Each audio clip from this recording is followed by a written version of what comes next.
امام اعظم ابو حنیفہ رحمۃ اللہ علیہ گلی سے گزر رہے، لکڑی کے جوتے پہنے، کھڑا ہوں، بارش ہے، کیچڑ ہے، ایک دیوار کے قریب سے گزرے تو تھوڑا سا کیچڑ اڑ کے نا تو دیوار پہ پڑ گئے۔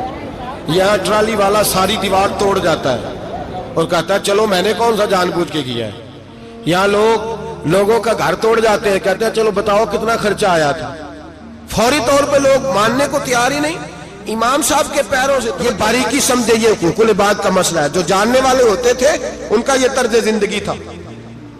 کیچڑ اڑا پیروں سے اور ایک آدمی کی دیوار پہ پڑ گیا۔ امام صاحب کھڑے ہیں، سوچ رہے ہیں کروں تو کیا کروں۔ شاگرد ساتھ ہے، حضرت جی کیا پریشانی ہے؟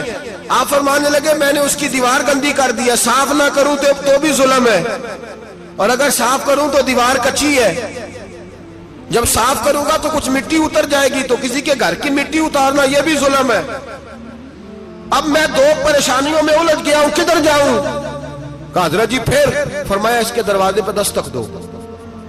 دروازے پہ دستک دی تو جو بندہ باہر آیا وہ مجوسی تھا، آگ کی پوجا کرنے والا تھا۔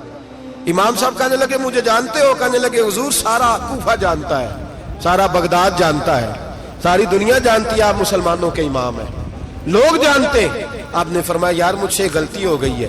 وہ کیا؟ آپ فرمانے لگے میں اپنے انداز میں گزر رہا تھا، بوڑھا آدمی ہوں، خیال نہیں آیا، تھوڑا کیچڑ اڑ کے تیری دیوار پہ لگ گیا ہے۔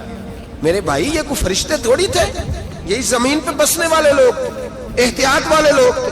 ہم لوگوں نے پتہ نہیں اپنا مزاج اتنا سخت کیوں بنا لیا ہے، کتنے لوگوں کو لتاڑ کے، کتنی پگڑیاں اچھال کے، کتنے حقوق العباد ضائع کر کے بھی ہم اسی طرح کے مطمئن ہیں۔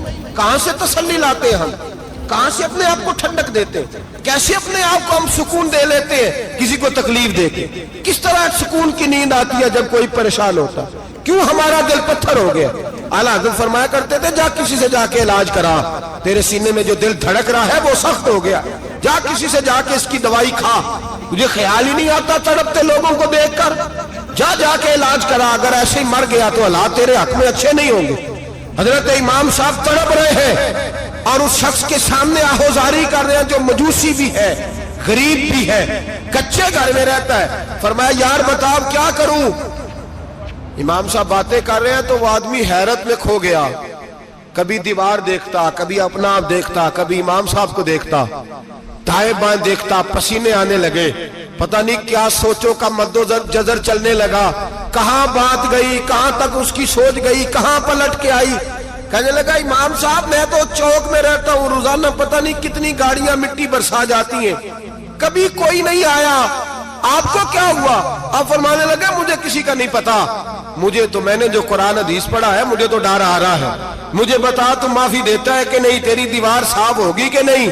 کہنے لگا حضور دیوار کو چھوڑے، پہلے کلمہ پڑھائے، میرا دل تو صاف کر دے۔ کہنے لگا اتنا میٹھا دین، اتنا پیارا دین، اتنا خوبصورت دین کہ غریب کی دیوار پر کیچڑ لگ جائے اور آپ کو اتنی تکلیف ہو، میں اس دین سے دور کیوں ہوں؟ یہاں روز یورپ کہتا ہے کہ مسلمان جھوٹی شادیاں کرتے ہیں، دنگا فساد کرتے ہیں، نیشنلٹی لینے کے لیے جھوٹ بولتے ہیں، جانے کس قسم کے لوگ پاپڑ بیلتے ہیں، کس طرح اپنا ایمان بیچتے ہیں، کیا انداز ہم اختیار کرتے ہیں۔ ہمارے کردار نے لوگوں کو مذہب اور دین کا باغی بنا دیا۔ ہمارے بزرگوں کا طریقہ یہ تھا کہ چھوٹی چھوٹی باتوں کا خیال کرتے، چھوٹی چھوٹی باتوں کا۔ بہت بڑے عالم تھے، یہ ساری نیکیاں تو ان کی سماجی تھی، فلاحی تھی، ان کی معاشرت کی نیکیاں تھی، دنیا داری، لیکن جو ان کا باقی کا معاملہ تھا